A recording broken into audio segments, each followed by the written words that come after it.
Ladies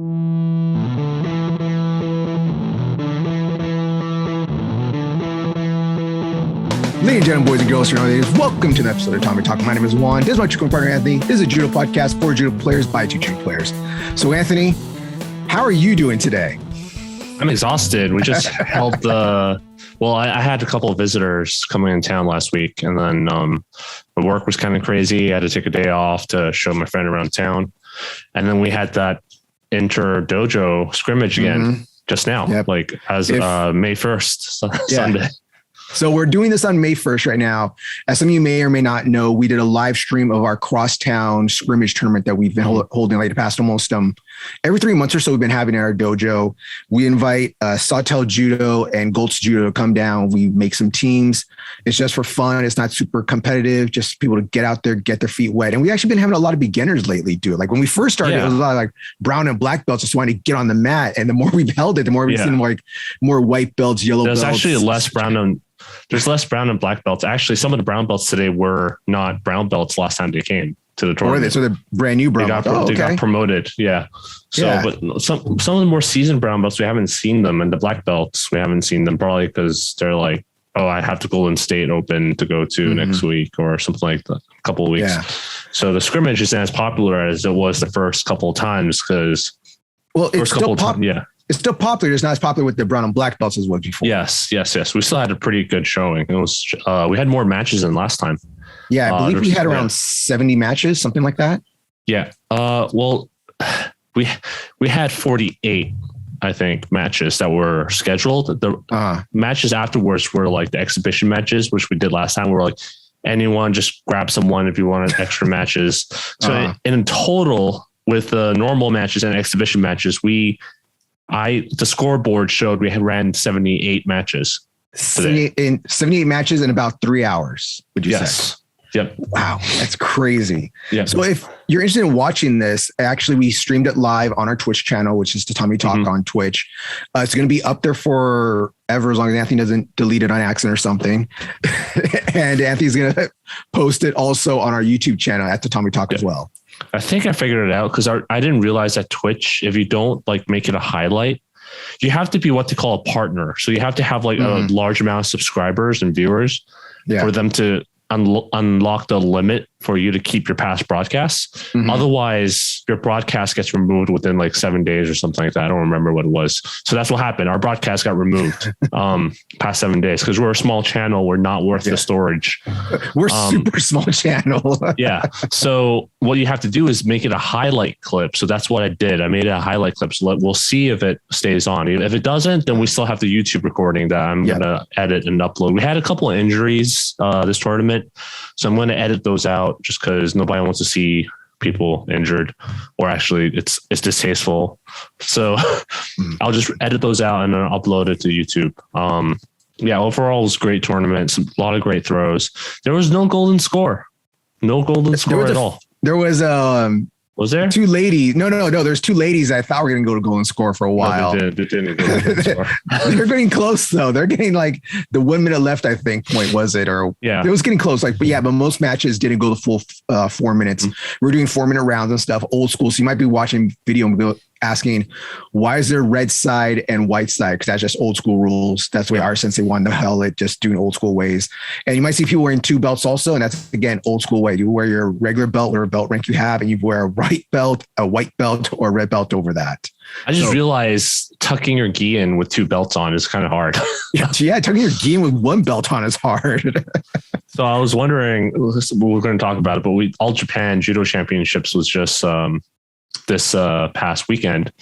That's the open weight category. So it's basically like the best judoka in Japan. That's how they of all weight classes. That's how they view it as, and they use the red and white belt system. And I didn't see any trouble with them tucking in the gis, but because they're probably used to it. Like they've grouped in Japan is how they do it. Not here in America. We have blue side and white side, and how we do it here in at least Southern California here. They do it at nationals too, where you either wear a blue gi or a white gi. We also do the whole thing where, okay, everyone has to wear white gis on the white side. Okay. If you you can wear a white gi on the blue, it gets confusing here. You can wear a white gi on the blue side, but you have to have a blue belt on. Okay. That's the confusing thing. The first scrimmage we did, we had some people show up in white blue gis. And then I'm just like, as a scorekeeper, I'm like so confused, you know? Yeah. So I can wear a white gi on the blue side, but I can't wear a blue gi on the white side. Mm-hmm. But if I'm on the blue side, I have to wear a blue belt no matter what, unless I'm a black belt. Then I can wear my black belt, but I wear the blue gi. It can get a little confusing sometimes. So that's what we did today. That was our morning. All right. Is there anything you want to talk about today besides that? No, speaking of All Japan, I might as well just go into that. All right, so did you watch any of those matches? Just the highlights you sent me. I tried looking up some stuff, but I couldn't find it. And it was just, I've been busy. I've had a really weird work schedule with things. I haven't had time to watch anything. I hear you.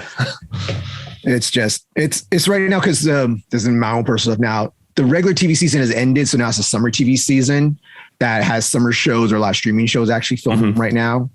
So it's just weirder schedules, longer days, shorter days.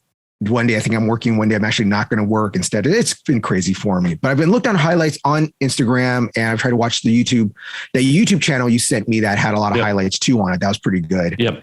And it was funny because we actually, like I'm bringing it up right now. When Ono fought, he went up against a guy that was like only 90 kilos. Maeda, yeah. Yeah, Maeda's only 90, it fights 90 kilos, right? Yes, I believe so. It's one weight class difference because the weight class in between right there. Yep. And dude, Ono looked like we joked about it. Like, tiny, right? I was gonna say, like, I hope he don't come after us, but he's like tiny. Oh no. It's like I was surprised how he kept up with him. I mean, I'm not surprised. But yeah.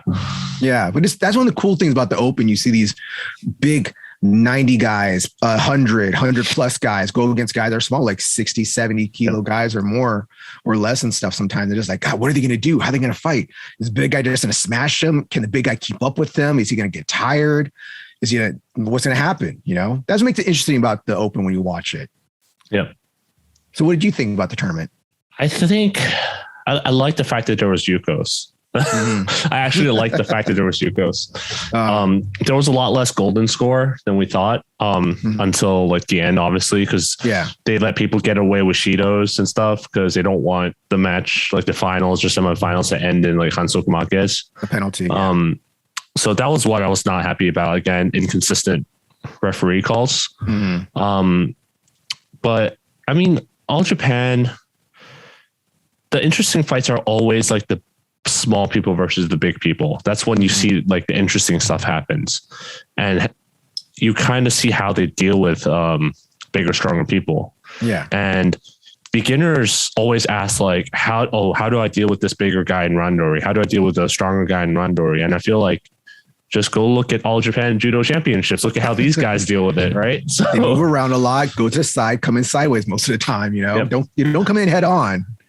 Yeah, so they circle a lot, try and not let the other person get the grip a lot, control the distance. And once they're inside, they don't let the other guy dominate the space. They just kind of like attack, or break away, right? So that's always interesting to watch. Otherwise, the finals was kind of boring. I don't know if you watched the finals, but it was kind of boring. No, who was in the finals this year?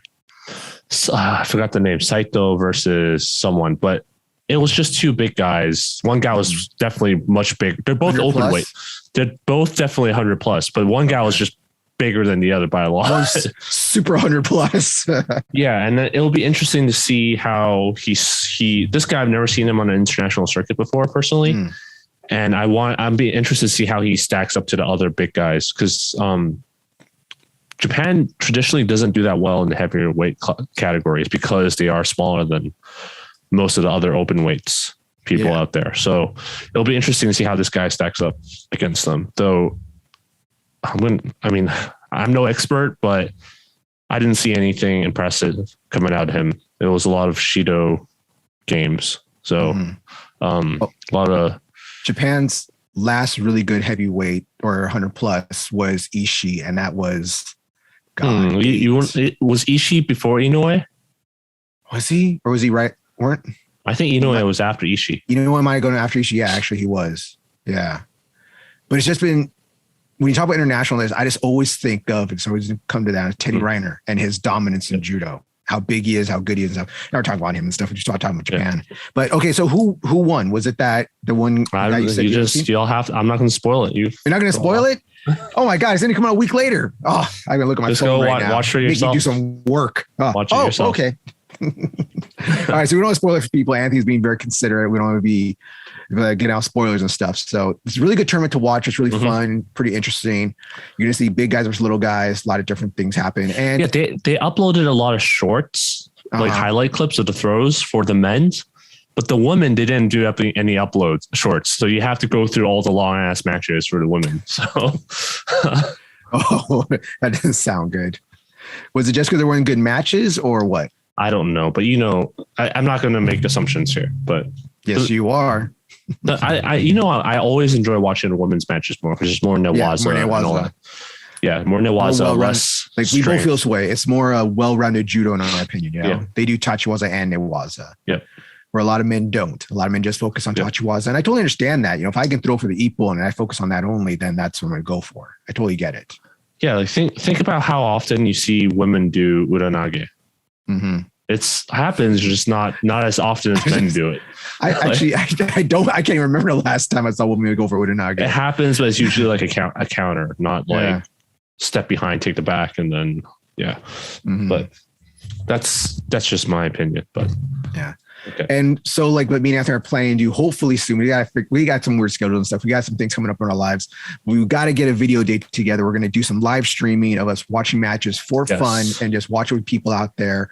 And we're going to record those and put them out also on our YouTube channel. Do our maybe once a week video watch. And it's not going to be like, oh, critique this. It's just like, oh, we'll do that technique. Oh, let's do that. And when we do it, like I want to watch and like stop, not just watch the entire match and just talk over, like watch them. It's like see something cool, put on pause, talk about that real quick and rewatch it again, maybe. But it's something that we're thinking about doing. And this would be a great one to talk about also seeing again, big versus little, two big, same size guys that are like 10 pounds difference, 20 pounds difference, see how they fight each other. It's interesting.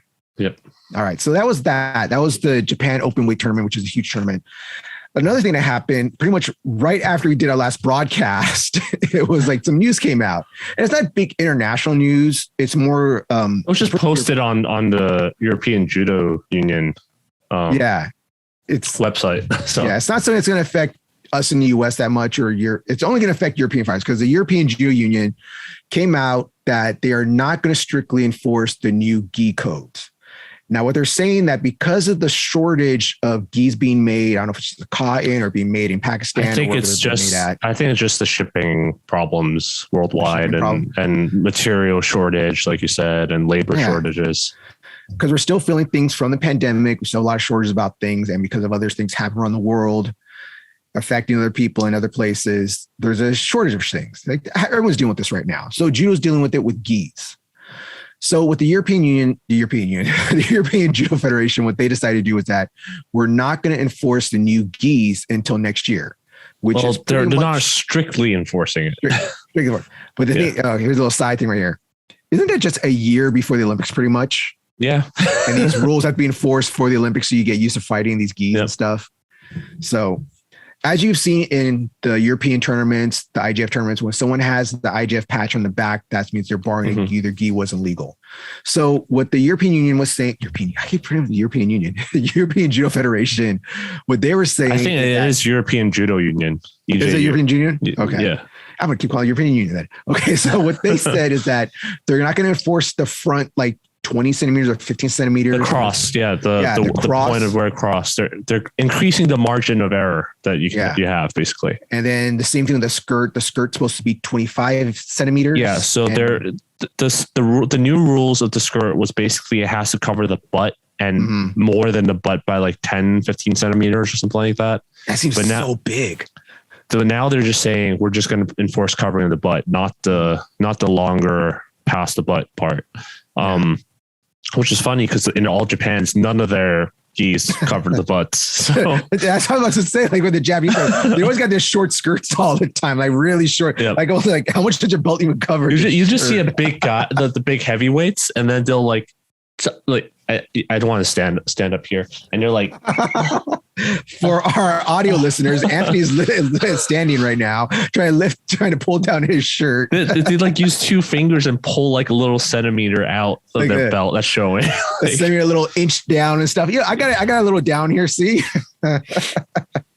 Then they move twice and their skirts all out. It's like jackets flying everywhere. When they do I'm imagining in my mind that when they do the gi check, they just like take a deep breath and suck everything in and then pull the gi down so it covers the butt. And then after the gi check, they just let everything loose and expands, like it just blows up and tightens everything. I could absolutely see that though. You think the ref would be like, okay, now breathe out. No, what's your name? How do you say your name? I'm going to stay here till you inhale and pass out. So that's a pretty interesting thing. And I totally get it with the way shipments are right now. Everyone's being stopped. Mm-hmm. Things are taking longer than before. There's only so much cotton that can be made right now, I guess you'd say also. Yeah. So that's pretty interesting. That was other news. Was there any other news that we were going to talk about? No, I think that was it. That was kind of big news. Yeah, I mean, I don't want to make another episode complaining about the tournaments as inconsistent rule calling, but like, that's pretty much every tournament. So until we get robots doing judo calls, okay? Look at football, soccer, all of them. They have robots and cameras, and they still mess it up. Well, no, like if you talk about God, now it's gonna be going to MMA now. One into MMA, I believe the PFL doesn't use. God, I might be wrong. I may be knowing this. I may have read this the wrong way or heard it wrong when I was watching the show. They don't use judges. What they use is a CompuStrike.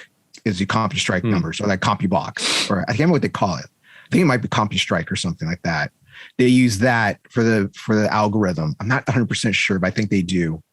But maybe you get some. I'm not saying this gets something like that because the computer just watches and determines out it's equal or not equal. I want some floating robots out there putting hands up and stuff. Okay. You know, at the IJF tournaments, they bought who told me this? They bought the same camera technology that they use for NFL. Yeah, like the 360 3D camera replay stuff. Yeah, it's the same technology. So. Yeah, but that's one thing. And they still get it wrong. You have the technology, but you still have human eyes looking at it. I mean, right? Human politics and favorism and biases. Yeah. Yes, that very much true. Very much. But like I said, yeah, it's a human error. It comes down to human error. The computer can look at everything as much as you want, give you all these angles, super, super slow-mo, tight end thing. But if you're going to be like, nah, I don't think that was Wazadi, then it's not going to be Wazadi. I'll just refer back to the Daria bloated hair grab. Yeah. So they had the technology for that. So dude, that's what I'm blatant. Dude, I saw that from America already talking about. All right. So we're going to get off that subject. I don't start ranting and raving about that. So another thing that's kind of interesting that Anthony found out, and these are little short stories, some of them think kind of cool. So I guess in Japan, it is uncommon or not permitted to listen to music or play music while training. Yeah. I mean, you go to a lot of dojos and you realize they don't play music, and a lot of people are like, oh, it's like disruptive or it's like not traditional, right? People try to stick to the old school meditation and like I've never been to a pure judo dojo that plays music while you train. Maybe for a kids class sometimes, but nothing else. And for your when you're trying to teach deaf people, remember that? Right. When you try and teach not deaf people, blind people. Blind people, deaf. You gotta turn off the bass for deaf people so they feel it. That would be great. You put the sub down on the floor and stuff. They can feel it in their feet. That's actually a great idea. So what I was watching was this is the first national team training camp for the Japan team since they announced the World's team. By the way, I don't know if we mentioned it, but did we mention in the last episode when we talked about the Japan Judo Championships by weight category? We talked a little like about the Kodokan Cup, basically. Yeah, we talked about it. But it was interesting. I think we mentioned it, but the people who made the national team aren't the people who made who won the tournament. Like Koga beat Takato, and that's one of the videos I wanted to watch. That was one of the videos. Takato got lost by Koga did a beautiful sweep on Takato, but Keiji Suzuki, who's the head coach now replacing Kosei Inoue, was saying how the guys who didn't show up to this tournament are not going to qualify for the world team. So he's talking about Ono. He's talking about all the other people that didn't show up, right? So you would think like, oh, so people who show up and do well in this tournament are going to make the team. No, all the people that got second and third place made the team. And then all the people that got first place, most of them didn't make the team at all. So they get on the first string, you mean? Like they're on the second string and third string, right? Maybe if they get hurt. But world championships, I think it all comes down to funding, right? So who gets paid to travel, funding to compete at tournaments for points. But anyway, they announced the team. The press was there recording their training session, their first training session. And while they were doing the warm-ups, I noticed they were playing music. What kind of music? A mix. It was like hip hop and just like rock and stuff. Like it was very faint in the back, but they were playing all kinds of. It wasn't all It was like J-pop too and J-rock. Like it wasn't classical Japanese music or nothing. So you hear the tea house. Yeah, but once they started randori, the music stopped. So it was just during the warm-up drills when they're doing uchikomis or doing like the forward rolls, backward rolls, all that stuff they were doing. They were playing music. So that's just something I randomly noticed. I'm like, oh, that's unusual. Like I don't know. Maybe that's a new thing that they're trying. Cause we do know that when Kosei Inoue came in, he kind of cleaned house in a sense on all the bullying going on. And also he took a very unconventional approach. Like he took the team to go to tea ceremony and took them to make pottery and stuff and go kayaking. And they actually invited BJJ black belts to come train with them and teach them. So like a team building exercise, like team building events. Yeah. It's just to like relieve the stress, I guess. And also show that I guess someone told me like the pottery thing is to make your brain think in creative ways, and that would improve your creative judo techniques, basically. So it's kind of like thinking outside the box, or how parents make their kids take music lessons, like learn an instrument or play a sport, like something like that. Like they've done. Actually, I was reading a study the other day that showed kids that know how to play a musical instrument actually do better in school and learn better. Like their brain functions differently, basically. So I don't know, maybe he read something similar to what I read and thought it was worth to do that. And maybe the Japanese team found something worthy in doing warm-ups with music in the background. Well, okay. So here's a question for you now. Growing up myself in America, when I started wrestling in elementary school, they would play music warming up and stuff. When I was in elementary school, they would play music warming up for wrestling. They played music in middle school warming up for wrestling. And sometimes during when we were sparring, doing randori stuff, wrestling randori, doing some wrestling matches. And even in high school, there would always be a stereo system in like whatever gym I was at.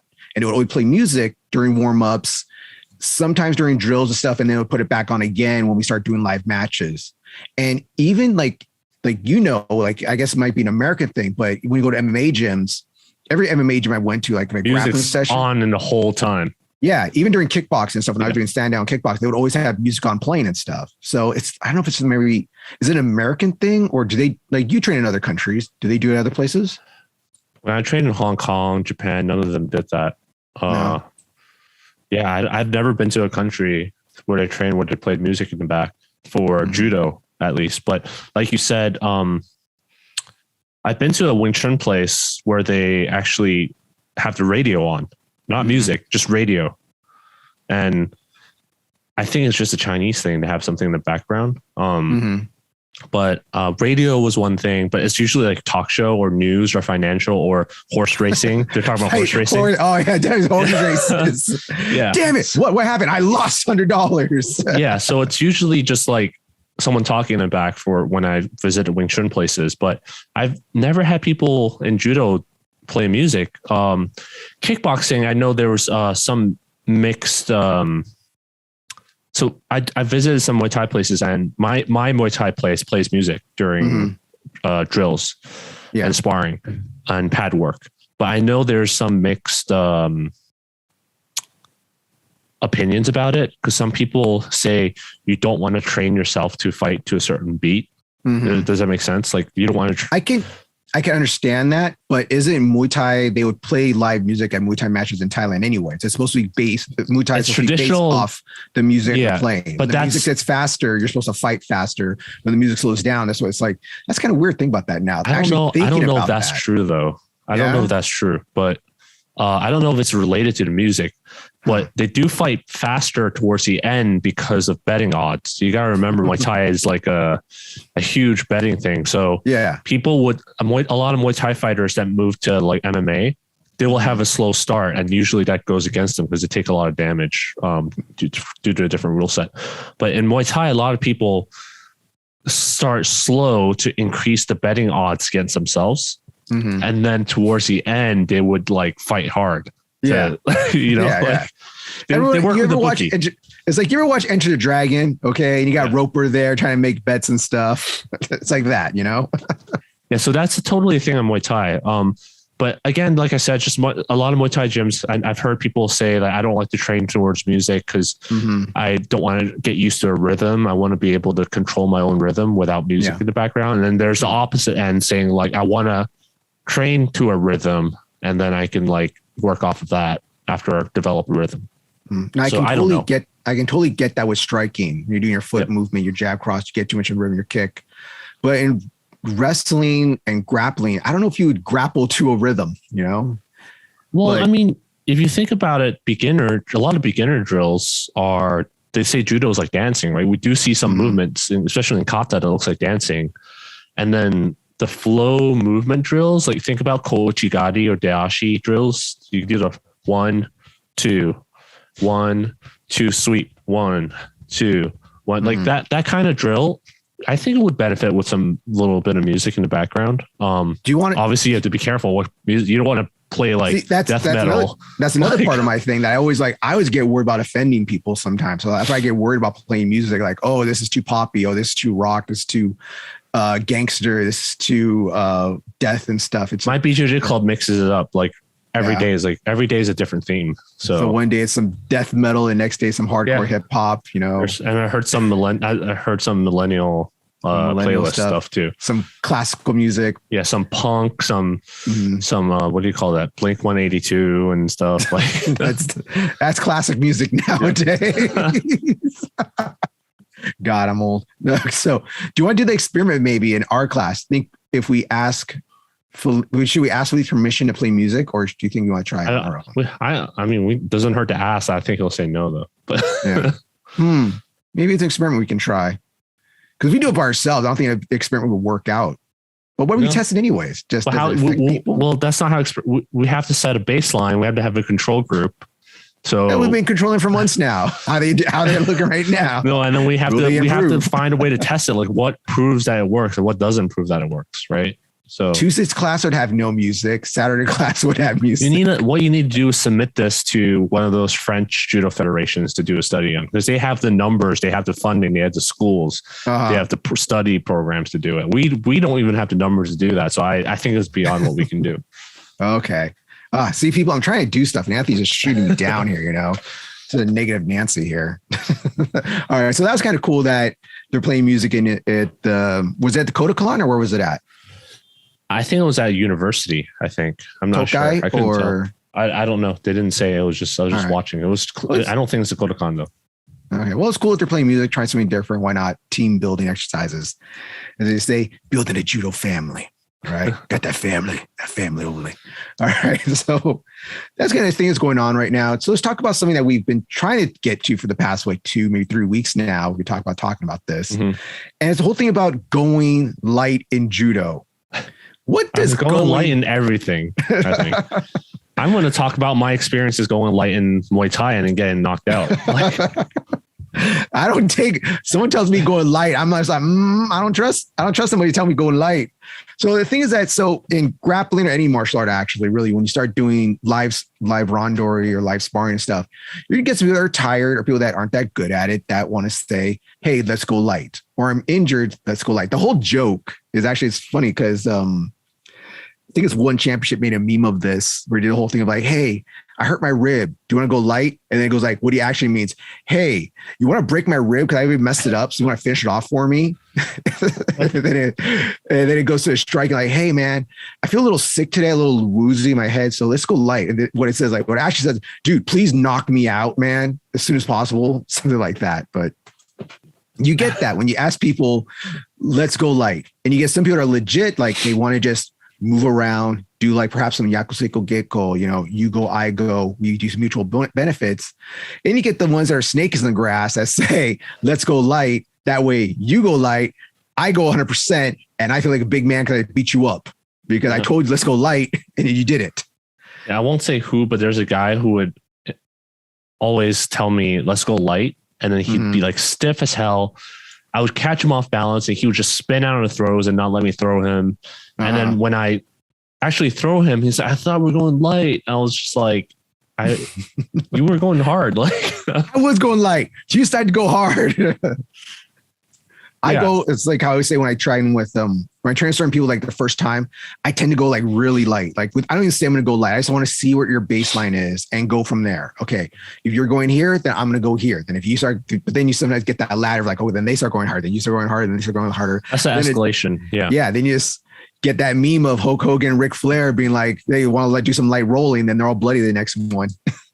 Yeah, so a lot of people do go light in the beginning when we tell them as instructors to go light, but they escalate and they don't realize it because of adrenaline. And that's kind of like one category, right? Like you have beginners who have no control, so they don't understand what going light is. One thing I like, speaking of escalation, one thing I like to tell beginners is like, think about like force pushing against force, right? If I'm only pushed like, for those who can't see the video, my two hands are pushing against each other, right? So if one side pushes harder and the other side pushes harder, let's say I'm using like 10% of my force right now and one side lets go, then this side's just going to go fly a little bit this way. But if you're pushing against each other really hard and all of a sudden one side lets go, you're going to go flying in the other direction. Yeah. And that's how injuries happen. Another way to illustrate that is osotogari. Like if you have osotogari versus osotogari, like you're just like fighting for power instead of like changing the angle or taking the fall.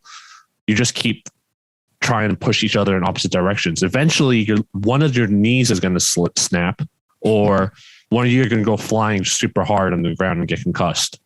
So that's how I usually demonstrate like why you don't want to escalate. And if you're kind of stuck and you have to use a lot of energy, you're probably doing it wrong. In randori at least, you're probably doing it wrong. You should try something else, like changing the angle, doing a combination, throwing the other direction, like stuff like that. Some other, I think like judo, the meme of going light mostly comes from BJJ, I think. Not so much judo, because judo, you have like a definition of light, right? It's like, if when I land, how much does it hurt? Right? Are you slamming the guy? Am I getting slammed? Is he slamming me? Am I falling all the way down with force? Am I not falling with force? You know? So if you like throw the guy down really lightly, then he can't complain that you're going heavy. And I'll talk about the other scenarios later, but he can't really complain about you going heavy if you're laying them down really lightly. But then in BJJ, because there's no throws involved, a lot of times people are like, let's go light. And then they drive their elbow into my eye socket, you know, then it's like, how is that going light? He's like, oh, I'm not putting that much pressure on you. But then you're like cross facing me, you're driving your fingers across my teeth. Like that's brush your teeth. All right. Just trying to help you out. All right. That's not going light. Right. So I think the problem with going light is it's very subjective. So instead of telling people to just go light, what you need to do is teach your students like etiquette, essentially. I've never went with this guy before. How do I figure out at what level is he comfortable with? And when I went to Japan, I trained at the Kodokan and some other clubs, the Japanese were really good with that. And they start off like really light and loose, and then to see where you are. And then if you raise things up a little bit, they'll raise it up a bit. And then if you're being a dick, then they'll either say like, they either just take the fall, or they'll go super hard and put you in your place, or they'll the next match they'll have an enforcer to come on the mat and show you your place. So the Japanese are really good at that. They don't start off at 100. They start off nice and loose. It's kind of like play fighting, seeing what kind of style you are, like whether you're super stiff. If you're super stiff, they're going to have to protect themselves too. Versus here, the story like you tell is I've visited one club before, and usually it's mostly overage adults and like senior adults and teenagers. And I'm the biggest guy there. And the older adults don't really do randori because they're really old and like in their 50s and 60s, some in their 40s. So I'm usually stuck with kids. I'm not going to go 100%. But one day, like I think this guy was coming home from college. He was a black belt, and he looks like he's in his early 20s. And he looked at me, and I think he was like, "Oh man, like another young person." Like, but I'm younger than I actually am. I look younger than I actually am. So within the first 10 seconds, he exploded in a taitoshi. I took the fall, and then he drove his whole fist into my face, like onto the ground. So it actually popped my jaw out of the socket. Yeah. So I just stayed on the floor. I grabbed my jaw and I popped it back. And then he was like, "Oh, are you okay?" And I was like, "Yeah, you just dislocated my jaw." And then I was like, "It's fine." I just popped it back in. And then he was like, "You can go harder with me." I'm like, I don't want to go hard. Like, I don't know you, all right? First of all, I don't know you. Second of all, your floors are hard as hell because they're like really thin mats on top of wooden community center floors. And also I was still recovering from a knee surgery at the time. Actually, it was before I had my knee surgery, actually. So my knee was still coming out of the socket sometimes. Yeah. So I'm like, I don't want to go that hard. And then he was like, okay. And he chilled out. And then, so that's an example of what can happen if you go super hard in the beginning and the other person wasn't ready, or they're injured. You didn't know. You don't know what kind of injuries they're doing. Right.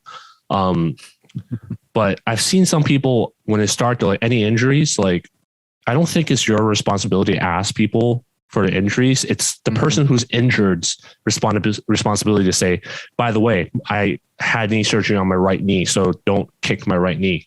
Right. In subtitles, please destroy this knee. So I was like, it's fine if you do sasai or whatever, because some people, they kick, they don't sweep or block. They don't actually do that. They actually kick.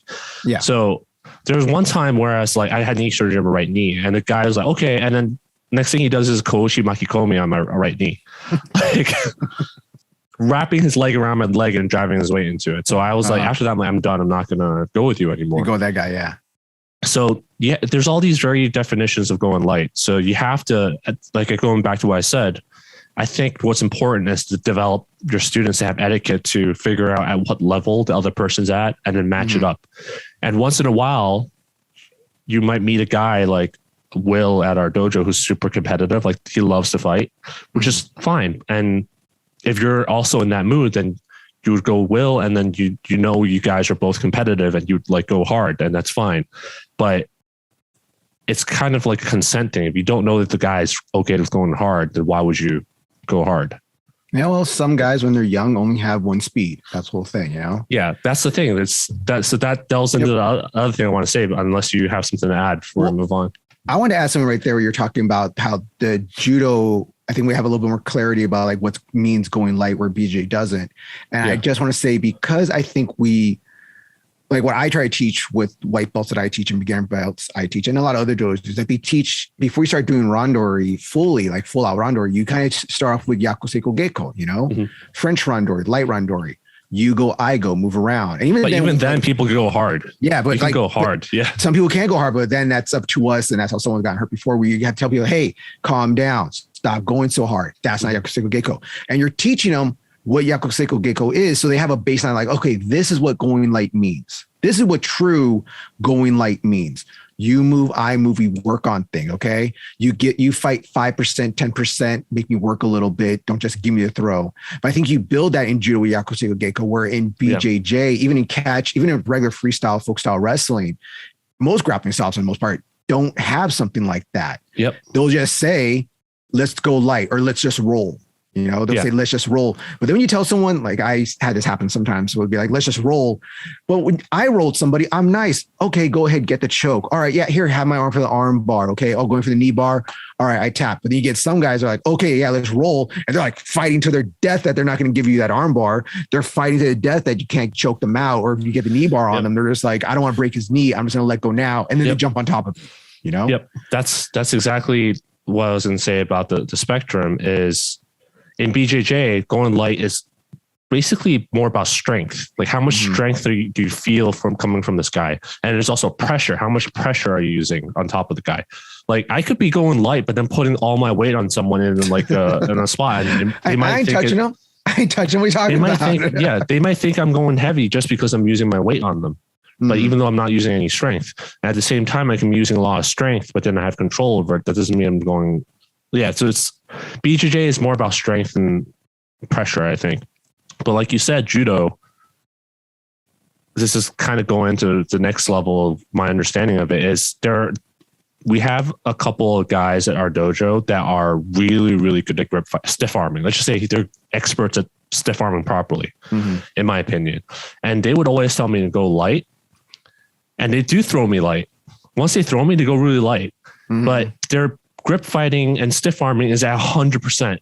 Like they're always like, oh, like stiff, won't let me get inside. Yeah, they're not stiff letting you arming me. Whenever I make a single, whenever I get a single move, they like break my grip and re-grip and twist my fingers. Like the grip fighting's at like 100%. But then as soon as they catch you because they beat you so badly in grip fighting because you're going light, then they go light.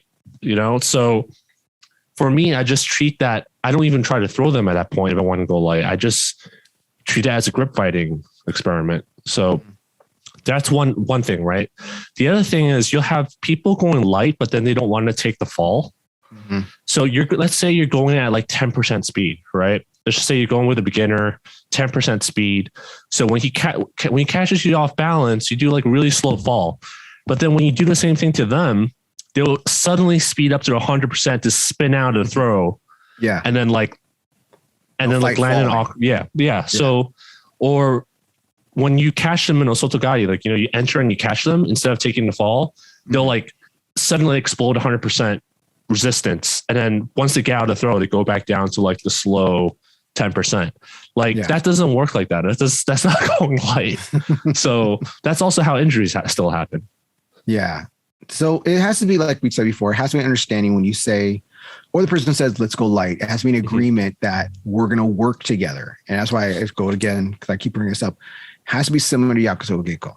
Okay. Like there's certain guys, like there's other big wanted judo that we mess around with each other. And he always goes heavy with me no matter what. He'll say, hey, Juan, let's go light. Like you're lying. I know you're lying. For him, you can hear when he's breathing. He's like breathing hard and charging at you. I'm like, that's not going light. Yeah, he never goes light with me because he has to just fight tooth and nail with me. He's like, hey, let's move around a little bit.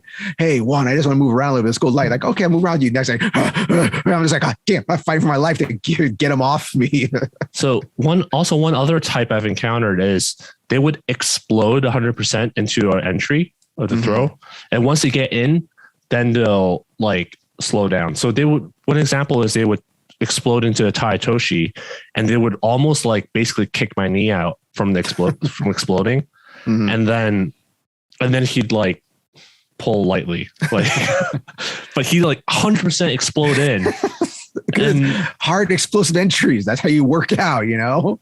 Yeah, but I'm okay with it. But then when I'm like, hey, this guy's new, like go light with him, then he like explode in and I'm just like, that's not going light. And he's like, I threw him very lightly. I'm like, still, you're exploding him. He couldn't react to it. Like, yeah, you're fighting too much. You're supposed to be a partner, good partner, mutual benefit.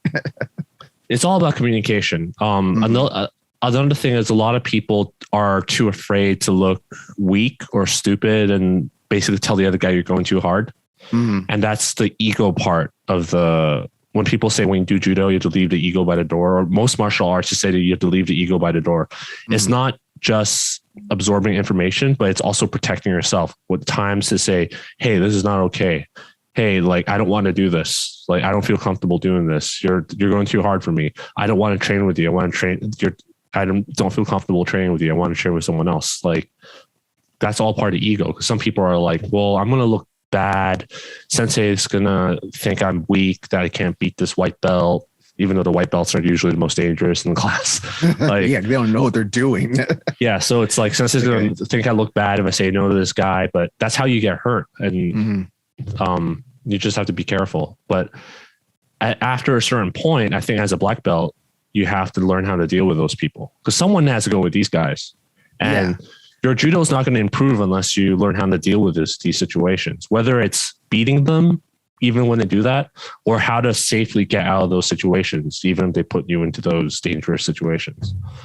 So, but I just jump into the throws. So if they trap my knee, I just jump into the throws. Like, I'll usually, when I get into situations like that, we'll get like a not a brand new person, but someone that's either new to judo or came from somewhere else, and they go really hard.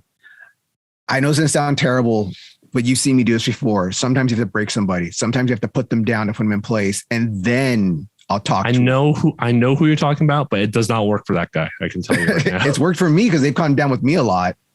It might be because they fight with other people hard, but maybe because I built respect into them or something, but they don't go hard with me. Because for you threw the crap out of him. He has a wrestling background, right?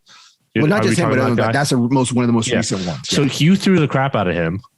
For me, I caught him a few times, but then he sped up and spun out of the throws, and I just let him have it because one of our other instructors, Eric, actually went against him too. And he was like, he wouldn't take the fall. So I drive into it, and he would just keep spinning out of it. And then what ends up happening is either Eric gets hurt or the wrestler gets hurt because he tried to spin out of it and puts his body into a weird position. And he's forcing the other guy to commit through the throw. Then one of them has a higher chance of injury. But for me, I'm just like, you know what? Fine. Like, you spin out of it, I'll let you have it. It's just training. Like, but like I said, for me, it's like, usually I'll go hard with them, then I'll talk with them afterwards, explain stuff. And for me, it's worked most of the time. Like, maybe it didn't work for you guys, or maybe that I connected more with them or something, or people like that. But I feel like when I talk to people like that, I kind of go rough with them, not show them who's boss, show them like, hey, show them what's up and stuff. No, it's just show them like, hey, this is what someone can do to you. Okay. Even if you do fight hard and you want to try to resist, this is what can happen to you. And then I'll talk to them and try to explain this stuff to them. Like, hey, mutual benefit. You go, I go. I don't want to hurt you. You don't want to hurt me. Hopefully you don't want to hurt me. This is how we practice. Yeah, it's okay to fall. And it gets to the whole thing of like, it's practice. It's practice, people. I know some people live and die by the motto of like, the way you practice is the way you fight. But it's not, I hate to say it, but it's not always like that. Okay? Yeah. You don't have to be the dojo. What do they call those? Dojo champions? Oh, dojo champions. Yeah. Yeah. You don't have to be a dojo champion all the time, you know? Yep. It's okay to lose. I let people throw me sometimes. I throw other people sometimes. Sometimes when someone get me with a good move, sometimes I'll get someone with a good move. Well, also, if you build up a reputation like that at your dojo, unless you're in a super competitive dojo filled with people like that, like a certain dojo in our neighborhood, people aren't going to want to train with you. Yeah. They're just going to say no. If you keep hurting people, then they're going to say no. If you keep breaking your toys, you're going to have nothing to play with. If you keep hurting your partners, no one's going to want to work with you. And I've seen people like that, even our own dojo, that are still there, that have very few partners to work with because no one wants to work with them.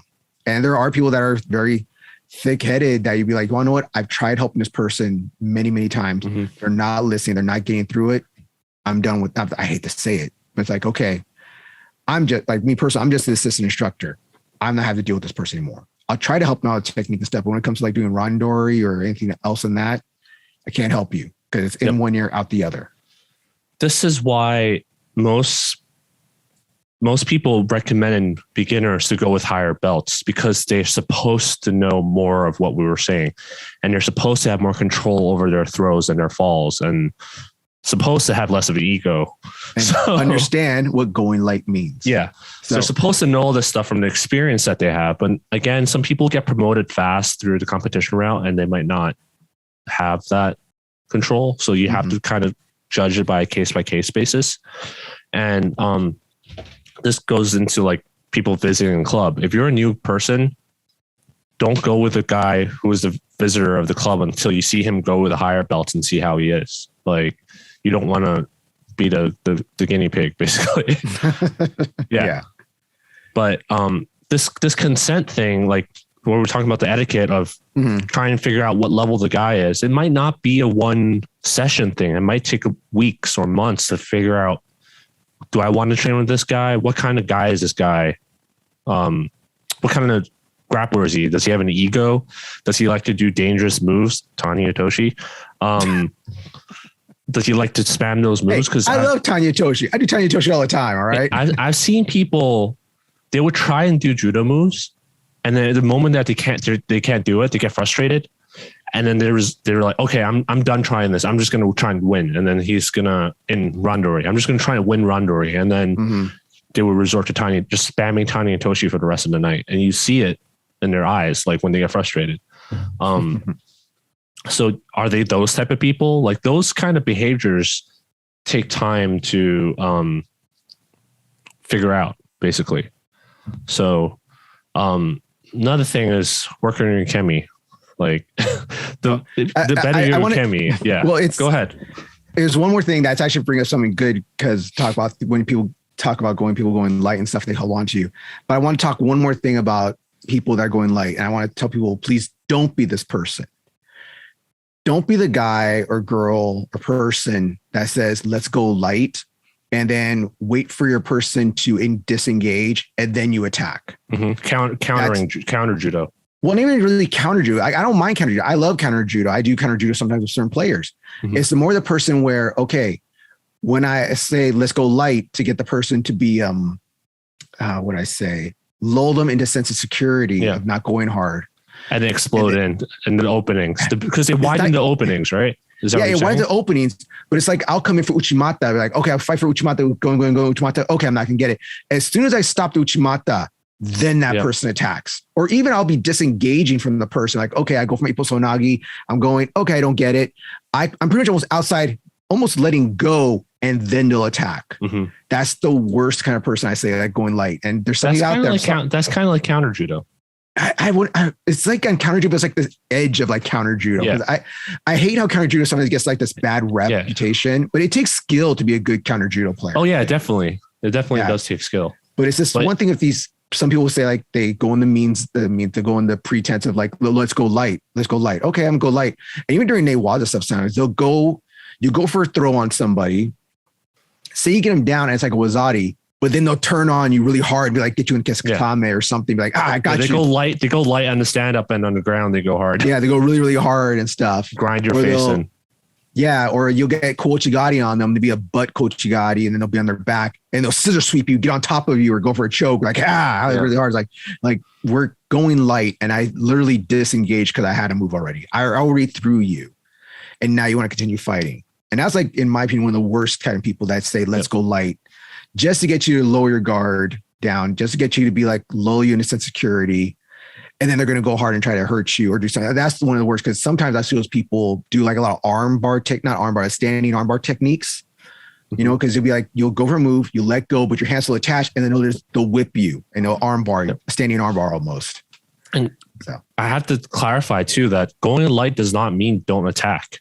Like you'll see people, especially when it's a bigger person versus a smaller person, they're so afraid of hurting the smaller person that they won't attack. Or when they do, they pretend they're attacking, like tap the legs, you know what I'm saying? The tap attacks. So what you should do is do something you're confident in that you have good control over. If it's someone smaller than you, like don't do something where you have no control and you land on top of them, for example. Don't do Kochi. You can if you're standing version, but don't be rolling on top of the person. But so just, it doesn't mean don't attack. You still want to attack, just with control and smoothness.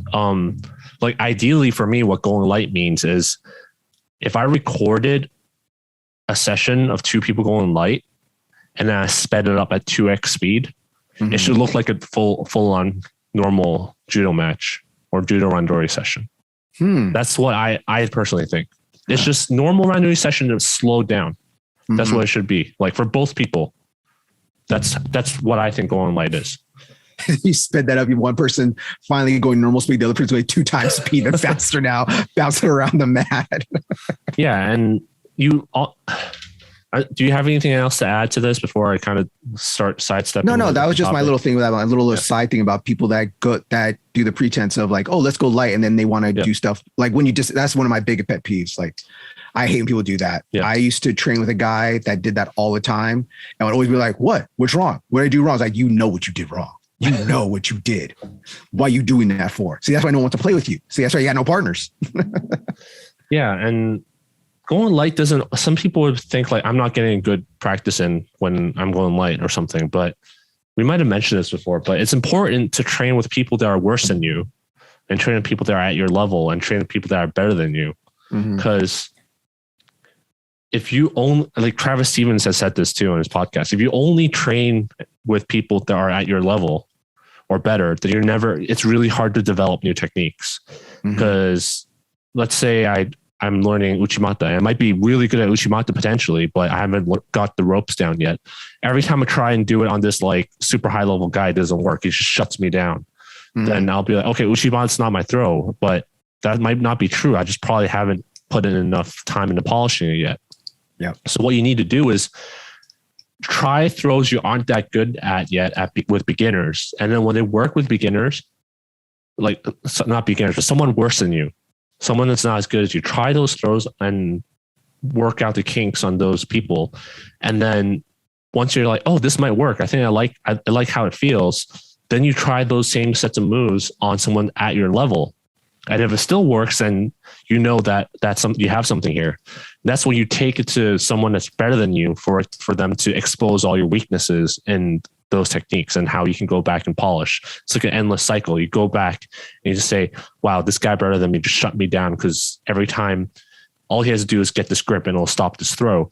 Then now I have to think of ways of doing a throw without that grip or break that grip before I get that throw. So maybe now you go back to the drawing board, go to someone that's worse than you, let that person that's worse than you get that grip that you don't like and figure out how to throw someone with it while they have that grip on you. Or break that grip on the beginner and throw from a different grip that you weren't used to. Now you can go to someone that's your skill level and try the same thing. Now bring that back to the guy that was shutting you down before and see if it works on that guy. So that's so true. Yes. That's why it's really important to have people that are worse than you and not just treat them like useless people. Or, for example, when I go with people who are slower than me, smaller and weaker than me, or because that's pretty much a lot of people. Oh, Andy feels pretty big man here. Well, like the lower belts are much lighter than me.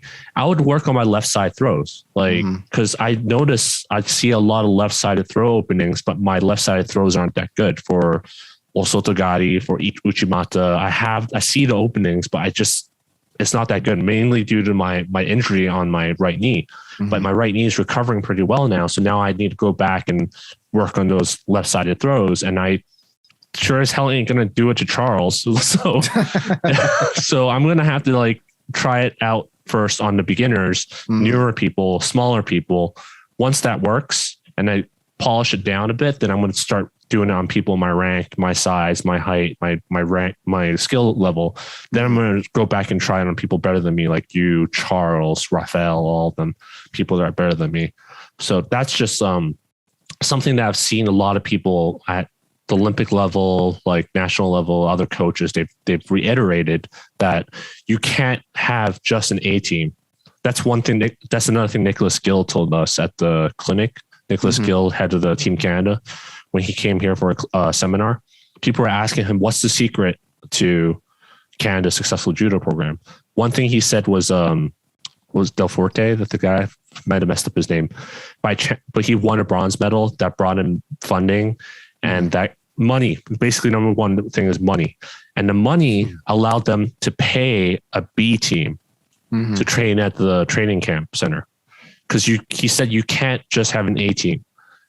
You can't just have an A team. You need a B team that are not as good as an A team to push the A team up into new levels because of everything that I just said.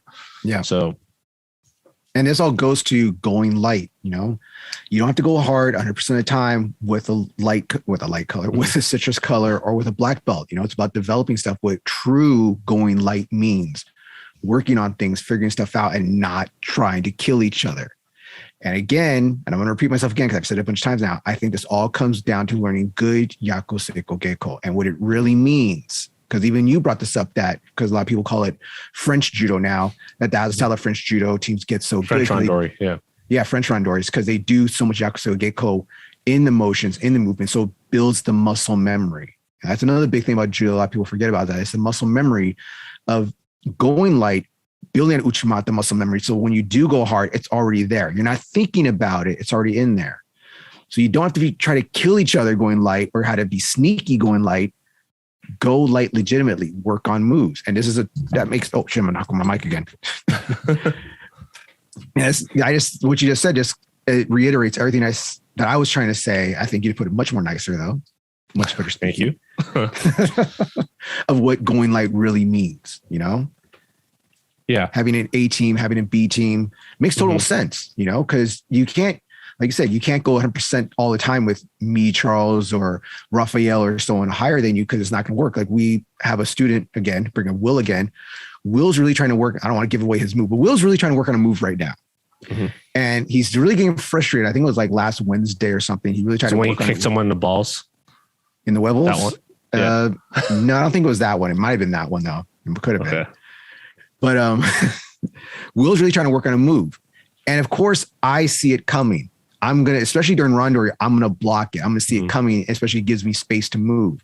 And I was telling him, just because it didn't work with me doesn't mean it's not going to work with everybody. You need to start getting this move really good done with other citrus colors or brown belts, because then when it works with them, it's going to work with us. It's going to work with anybody. Mm-hmm. But you need to make sure you do with someone with your own level first, 100% with your own level before you start getting down on yourself that, it's not working with all these black belts. Damn, all these black belts are beating me. It's like, yeah, we're black belts. We've been doing this a long time. I taught you the move.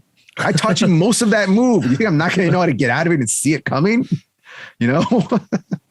Yeah, I'd also like to add, that's my personal opinion, that if you're visiting judokas, traveling, visiting some other dojo, unless it's mutually agreed upon beforehand, like a training camp or something like that, you should never, ever go 100%. You shouldn't even go 80%, I think.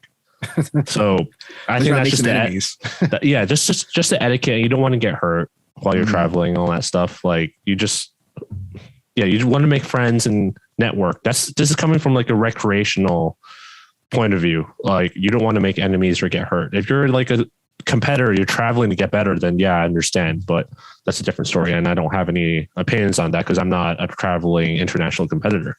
No, but you do some traveling. You go places. I stay in the continental US for the most part.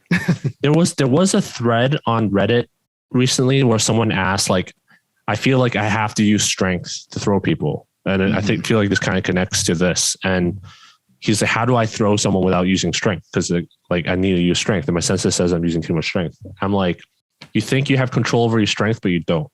Like when the black belts throw people, especially lower ranked people, most of the time the strength is only, the 100% strength only comes for a split second to get you off into the air. And then afterwards, they don't drive you in the ground. That's control, right? And one thing I like to say is, like, most of the time when I tell beginners only go 50%, they'll be going like 80%. So you have to tell them to go 10% for them to go 50%.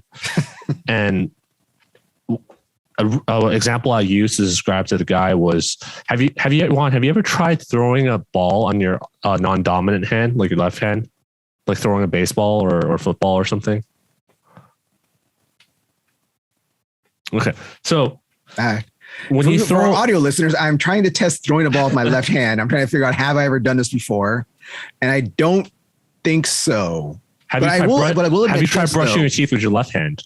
Yes, it's funny. I am weirdly ambidextrous and I brush my teeth. I'll brush one side with one hand, the other side with my other hand.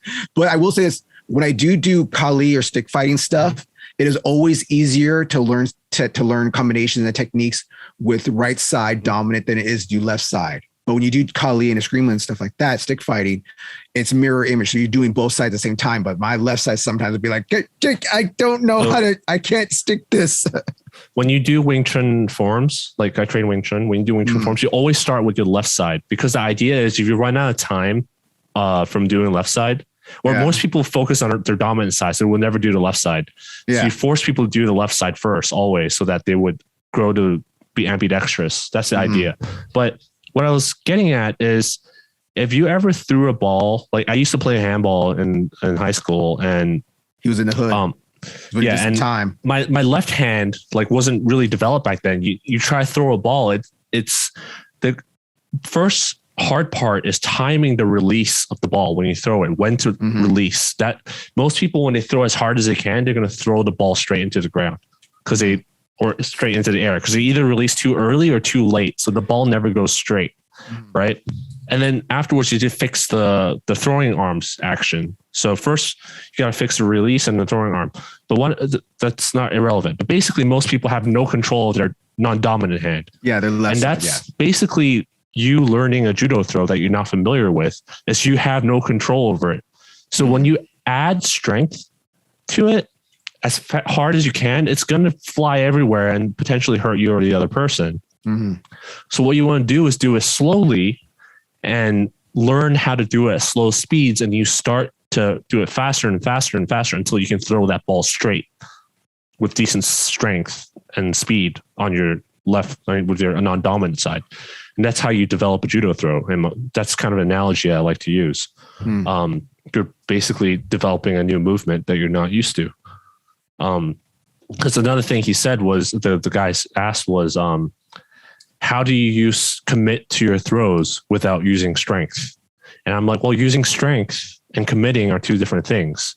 Because if you kick a soccer ball, you can like kick really hard and then stop right as you touch the ball, right? Or you can kick really light and kick through the ball. That you can kick really light, not use any strength, but kick through the ball.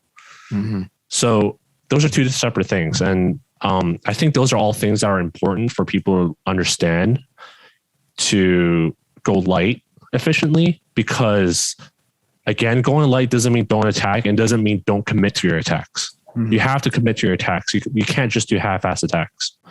That's counterintuitive. So one example, since I used the kicking a soccer ball as an example, you can compare that as a foot sweep, right? You can kick someone so hard with a foot sweep at their shins. It's all white. Everyone who's fought a white belt know what I'm talking about. You end up with bruises on your shins. You can kick them so hard at their shins, or you can kick lightly but commit through it and push their legs through. So those are two differences, two different things. It's possible to do foot sweeps and commit through the movement without kicking people's the hell out of their shins and piss them off. So yeah. But I like your speech. That's all I had. So no, I liked it. Like I said, it was good. I know you're more passionate about going light than I am, but it's good.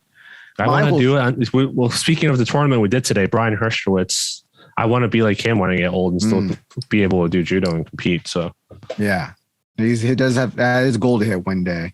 He's in his 60s, I believe. 64, I think he is. 64, yeah. In his 60s, he'll still do pretty hard rondori, but he knows how to go light properly to train as hard as he can. And his whole thing is, not whole thing, but one of his rules that I admire a lot is that once he gets tired, he stops. He's done for the day.